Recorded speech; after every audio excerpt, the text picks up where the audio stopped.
Well, for one thing, it's just amazing. It's so wonderful to see someone who can't stop laughing. But also, what she tries to do is just so much fun to think about how many opportunities we have to sort of connect with people, even if it's with the wrong thing in mind, even if it's, if we're confused. And I want to quickly think with you just a couple of quick thoughts because we've got a couple more songs with Peter, and I want to have time for that. That we've been talking about joy and how we find joy. And so I want to suggest sort of three things very quickly, 3 points. I'm going to do something that most preachers don't do anymore, very often at least. And I'm looking over here at Jane Wisdom and Mary Ellen and and Charm preachers. And we've all grown up and were raised in seminary on the 3-point sermon and then immediately threw it out the door. Here's 3 points. The first point is life is impermanent. We know that.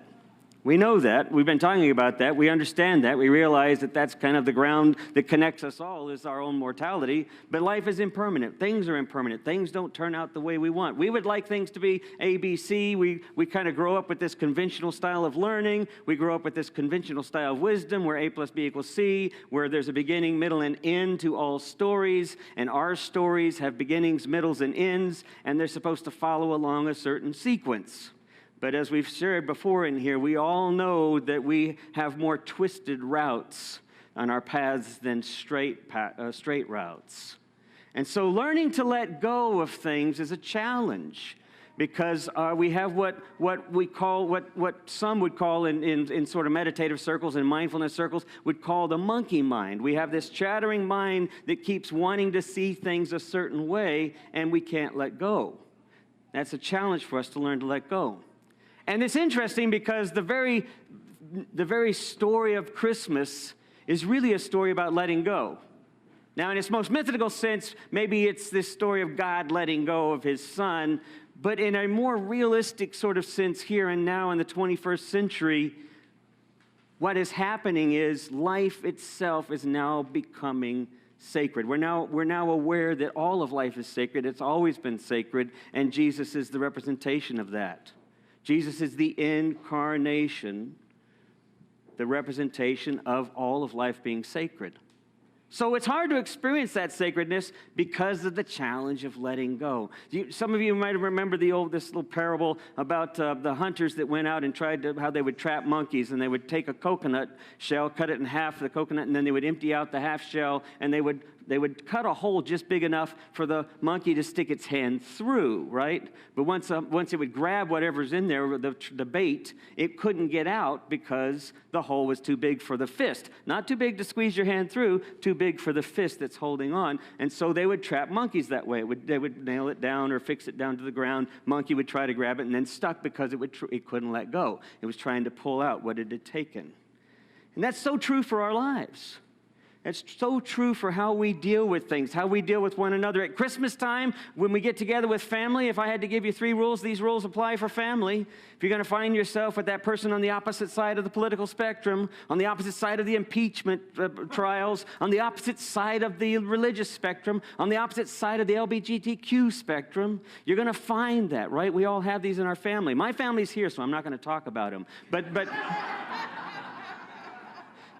because they know I do. So, but you can read about them if you want to go online and read my blog. But anyway, so I would never have another family either because you realize that we're not here to cling to things. We're here to connect to things. And clinging prevents us from connecting. In the midst of our own pain, we cling to our pain. In the midst of our brokenness, we cling to our brokenness. In the midst of fears and threats, we cling to fears and threats. And they're real. It's all real. There's no reason why we shouldn't feel these things. But there is also this giftedness of the holy now, this giftedness of the incarnation, the presence of God in all things, that before we can sometimes really experience it, we just have to let go. And that's the challenge, being mindful enough to let go, being vulnerable and brave enough to let go and to be present. The second thing is to be an investigative journalist. So, an investigative journalist is objective, they approach everything with a curious mind and a curious eye for perception. In the words of Michael Leunig, one of my favorite artists and poets, he's got wonderful books out there, Leunig does. He says this. It's on my screensaver here. Sometimes the only thing to do is to start looking at everything again until you forget, here we go, until you forget what you're supposed to see and you start to actually see what is there. Sometimes it requires that we look at something and we look at it and we look at it and we keep looking at it until we start to realize there's something else there and we see what's really there.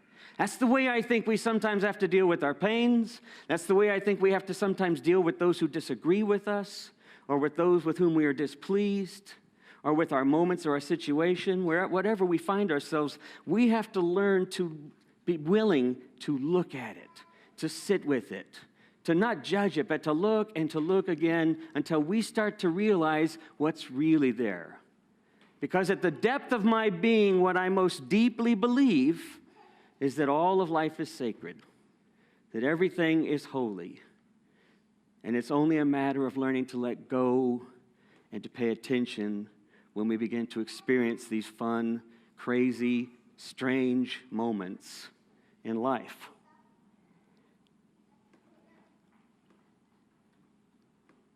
So the second thing, be curious.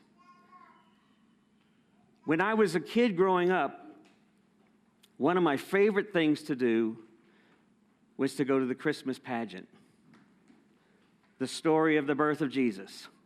What I never understood was when the preacher would say that Mary and Joseph were going to be married because he did not know her. And I'd ask my mom, I'd say, well, how is it that he didn't know her? She's standing right there. These strange things would come up. These wise men would come up, and I'd wonder, what about these guys? What's so wise about these guys? How did the angels get there? Why were they there? You'd ask all these questions. When I go in on Christmas Eve service, and there were the lists of people who had died during service, and it was always up on the wall at the old Episcopal Church. It was all the people over the years that had died during the service, and I asked my mom, which service was it? Was it the early one or the late one? There's so much to be curious about in life, so much to sort of trip us up and to have fun with. But we have to learn to be investigative. We have to learn to be curious again. We have to be willing to let go. One of my favorite little Zen stories, and I'll tell it because some of you probably haven't heard it. Many of you have. It's one of your favorites, you've told me. There was a farmer who had a horse, and the horse ran off one day. Disappeared. All the neighbors came around and they said to him, this is terrible. You must be really upset. But the farmer just looked at them for a moment and smiled and said, who can say? It may be good, it may be bad. We'll have to see. Well, the next day or two, the horse came back, and this time it came back with a stallion, a beautiful black stallion, and the horse was just amazing, and all the neighbors were gathering around again and said, well, what luck for you, what good fortune for you. I mean, look who gets an extra horse, and not just an extra horse, you've got a stallion. This is amazing, aren't you happy? And he says, I don't know. I don't know, who's to say? I mean, it could be good, it could be bad. We'll have to wait and see. And then a few days later, his son is out there trying to help him break the horse. And he's thrown from the horse and breaks his leg in 2 places. And the son is laid up and can't hardly move. And the neighbors come around and say, this is terrible. This is awful. Your horse that broke your son's leg, you must feel terrible about this. And he says, I don't know. Could be bad, it could be good. Who's to say? About 3 weeks later, the neighboring countries declare war on this farmer's land, his country, and all the young men are conscripted, except, of course, for the farmer's son. And when they come to the farmer's son, they're angry and they're bitter. And they said, you must feel really proud because your son doesn't have to go while ours go. And he just smiled and he said, who's to say? Might be good, might be bad. We just have to see. There's something about accepting impermanence, about living into impermanence courageously, bravely at first, to realize it's the way of life. It's the way of incarnation. It's the way we begin to experience the depth of life and the connectedness.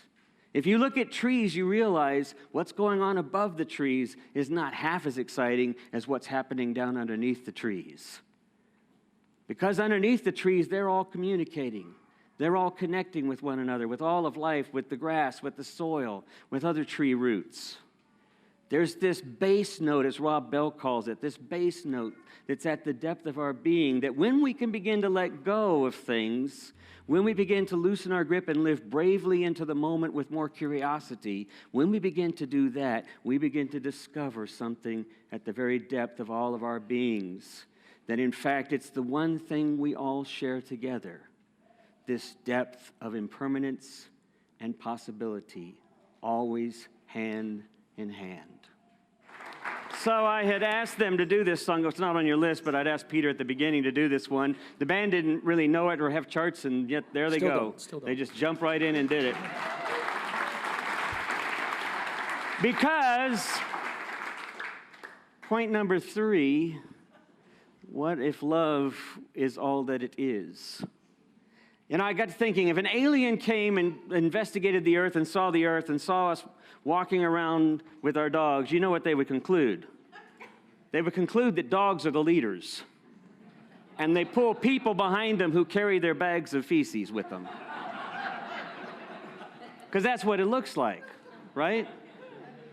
But if love is all there is, if love is what it is, and if, as Peter was singing, if the most natural thing to participate in love is like our crazy lady in the video, to simply show acts of kindness in every moment, curious engagement in every moment, letting go of the anxieties, even though we know they're real, even though we know they're present, but leaning into life in order to let life love us. What if love is what there is, and the most amazing thing we can do is to engage with it in the simplest and most most numerous ways in every place we find ourselves. So number 1, just learn to let it go. Number 2, stay incredibly curious. Let curiosity be what drives you and not your anger or whatever you cling to. Let it be curiosity, even if it means curious about your own pain. And number 3, let it be love, because love is all there is. That's what's at the very heart of our being and sustains us. So our benediction today is going to be this wonderful song. Some of you know that when I say happy birthday, Peter taught me about this in terms of perspective and in terms of seeing our relationship to things. We're part of a tiny spot in the middle of a deep, dark universe, and we circle around a little golden globe, every 365, sometimes 366 days a year, And to realize that is to recognize the time we have and what we can do with each of those moments. So if it's your birthday, I often say, happy birthday, and here's to the next trip around the sun. Because it's a great way of remembering who we are in relationship to life in itself. So this will be our benediction. Hope to see you all next week on December 22nd. Peter.